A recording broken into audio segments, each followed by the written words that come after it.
হজ ইসলাম ধর্মের 5টি মূল স্তম্ভের একটি। আরবি হজ শব্দের বাংলা অর্থ সংকল্প করা বা কোথাও যাওয়ার ইচ্ছা পোষণ করা। ইসলামী শরীয়তের পরিভাষায় জিলহজ মাসের নির্দিষ্ট কিছু দিনে পবিত্র কাবা ঘর ও এর আশেপাশের কিছু অঞ্চলে আল্লাহর নির্দেশিত নিয়মে ইবাদতসমূহ পালন করাকে হজ বলে। কয়েক হাজার বছর ধরে আল্লাহর নির্দেশে ধর্মপ্রাণ মুসলিমরা হজ পালন করে আসছেন। তবে হজের পূর্ব ইতিহাস অনুসারে সবসময় এটি পালনের নিয়মকানুন একই রকম ছিল না। বরং জাহালিয়াত যুগে আল্লাহর নির্দেশ ভুলে মানুষ হজের নামে নানা অপকর্ম করত। তবে ইসলামের চূড়ান্ত বিজয়ের পর আল্লাহর নির্দেশে নবীজি সাল্লাল্লাহু আলাইহি ওয়াসাল্লাম এই ইবাদতের নিয়মকানুন নির্দিষ্ট করে দেন। বিশ্বপ্রান্তরের আজকের ভিডিওতে আমরা পবিত্র হজ সম্পর্কে নানা জানা অজানা তথ্যই জানব।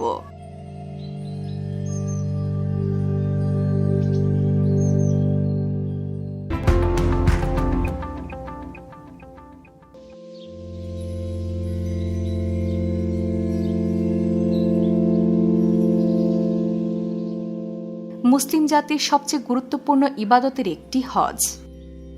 এটি সৌদি আরবের মক্কায় অবস্থিত পবিত্র কাবা শরীফকে কেন্দ্র করে পালিত হয়। মানবজাতির আদি পিতা হযরত আদম আলাইহিসসালামের সময় থেকেই কাবা শরীফের ইতিহাস শুরু হয়েছে। বিভিন্ন হাদিস থেকে জানা যায়, জান্নাতে বায়তুল মামুন নামের একটি বিশেষ ঘর রয়েছে, যেখানে একসঙ্গে 70,000 ফেরেশতা তাওয়াফ বা প্রদক্ষিণ করেন। বিস্ময়কর ব্যাপার হল, একজন ফেরেশতা সারা জীবনে মাত্র একবারই বায়তুল মামুর তাওয়াফ করার সুযোগ পান। একসময় আল্লাহ তাআলা মানুষকেও তার ঘর তাওয়াফ করার সুযোগ দিতে চাইলেন। তাই তো আল্লাহ হযরত আদম আলাইহিসসালামকে পৃথিবীতে তার ঘর নির্মাণ করার নির্দেশ দিলেন। জান্নাতে যেখানে বায়তুল মামুর অবস্থিত, ঠিক তার নিচেই পৃথিবীতে আদম আলাইহিসসালাম কাবা ঘর নির্মাণ করেন। এটি ছিল পৃথিবীতে নির্মিত প্রথম ইবাদতখানা। কিন্তু বিভিন্ন সময়ে বিভিন্ন প্রাকৃতিক দুর্যোগে একসময় কাবাঘর নিশ্চিহ্ন হয়ে যায়। এরপর কেটে যায় বছরের পর বছর, যুগের পর যুগ। কিন্তু ইসলাম প্রচারের জন্য মহান আল্লাহ তাআলা হযরত ইব্রাহিম আলাইহিসসালামকে পৃথিবীতে পাঠান। আল্লাহর প্রিয় এই নবী ইসলাম প্রচারে নিজের সবকিছু উজাড় করে দিয়েছিলেন। কিন্তু তার কোনো সন্তান ছিল না বলে তার মনে গভীর কষ্ট ছিল। এমনকি বয়স 80 বছর পেরিয়ে গেলেও তিনি কোনো সন্তানের মুখ দেখতে পাননি। একসময় আল্লাহ তার উপরে রহমত করেন এবং তার স্ত্রী হাজেরা আলাইহিসসালাম একজন পুত্র সন্তানের জন্ম দেন। ইব্রাহিম আলাইহিসসালাম তার পুত্রের নাম রাখেন ইসমাইল, যিনি বড় হয়ে একজন নবী হয়েছিলেন। বিস্ময়কর ব্যাপার হল, হযরত ইসমাইল আলাইহিসসালামের জন্মের কিছুদিন পরেই আল্লাহ তাআলা হযরত ইব্রাহিম আলাইহিসসালামকে আবারও পরীক্ষা করার সিদ্ধান্ত নিলেন। তিনি ইব্রাহিম আলাইহিসসালামকে নির্দেশ দিলেন, স্ত্রী হাজেরা আলাইহিসসালাম এবং ইসমাইল আলাইহিসসালামকে যেন মক্কার ধুধু প্রান্তরে রেখে আসেন। সে সময় মক্কা ছিল শুষ্ক প্রান্তর, যেখানে কোনো গাছপালা ছিল না, এমনকি কোনো মানুষও বসবাস করত না। তবুও আল্লাহর হুকুম মেনে হযরত ইব্রাহিম আলাইহিসসালাম তার শিশুপুত্র ইসমাইল আলাইহিসসালাম ও স্ত্রী হাজেরা আলাইহিসসালামকে মক্কায় রেখে আসেন। যাওয়ার সময় হাজেরা আলাইহিসসালাম জিজ্ঞেস করেন, কেন আপনি আমাকে শিশুপুত্র সহ এমন বসবাসের অযোগ্য স্থানে রেখে যাচ্ছেন? ইব্রাহিম আলাইহিসসালাম উত্তর না দিলে হাজেরা আলাইহিসসালাম আবার জিজ্ঞেস করেন, আল্লাহ কি আপনাকে এমন করতে নির্দেশ দিয়েছেন? ইব্রাহিম আলাইহিসসালাম বললেন, হ্যাঁ। তখন হাজেরা আলাইহিসসালাম বললেন, তাহলে আল্লাহই আমাদের জন্য যথেষ্ট। এরপর হযরত ইব্রাহিম আলাইহিসসালাম কয়েকটি খেজুর এবং 1 মশক পানি রেখে মক্কা ত্যাগ করলেন। সেই পানি শেষ হয়ে গেলে শিশু ইসমাইল আলাইহিসসালাম পিপাসায় কাতর হয়ে উঠলেন। শিশুপুত্রের এমন অসহায় কান্না শুনে মা হাজেরা আলাইহিসসালাম নিজেকে ধরে রাখতে পারলেন না।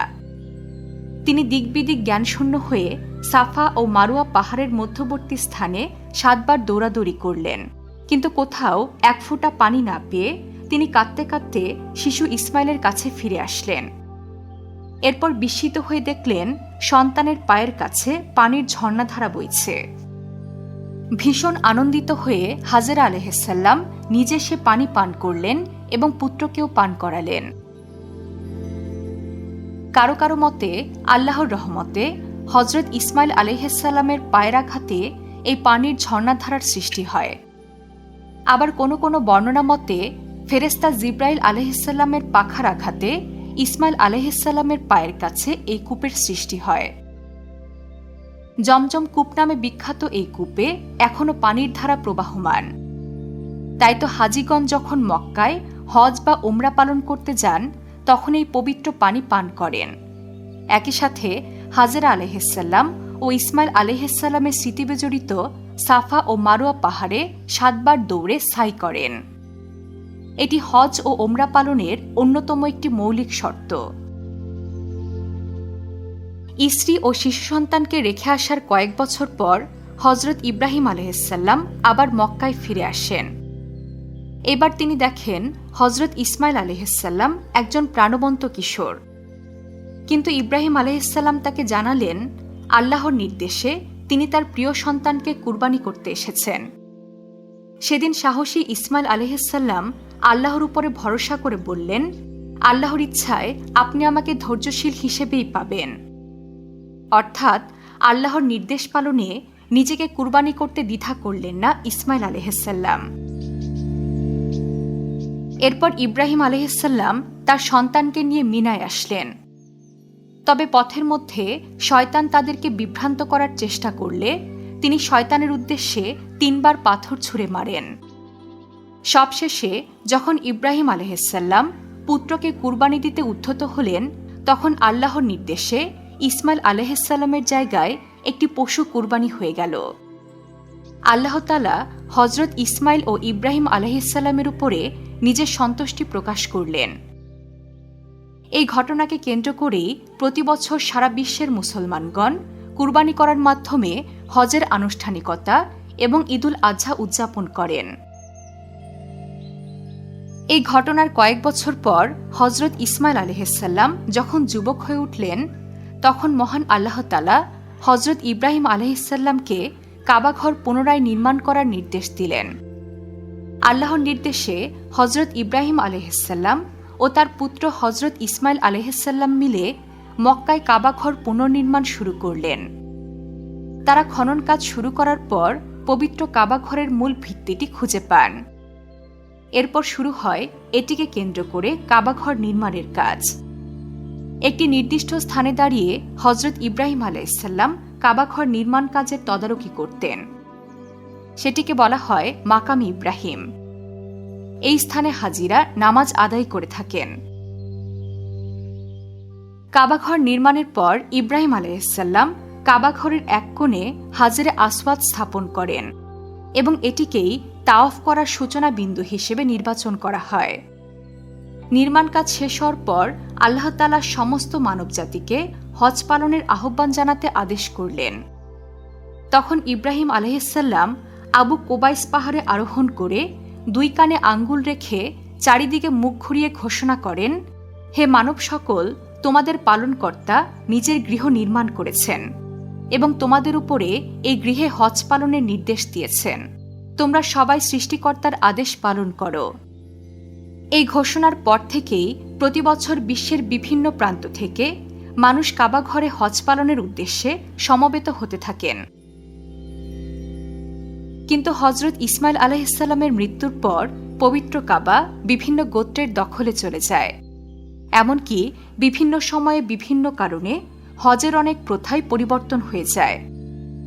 একসময় বর্বর আরবরা হজের সময় নানা নিকৃষ্ট প্রথার প্রচলন শুরু করে। যদিও আরবদের কাবা এবং হজের প্রতি গভীর ভক্তি, ভালোবাসা ও ভয় ছিল। এই কারণে দূর থেকে আগত হাজিদের শান্তিতে হজ পালনের সুযোগ করে দেওয়ার চেষ্টা করত তারা।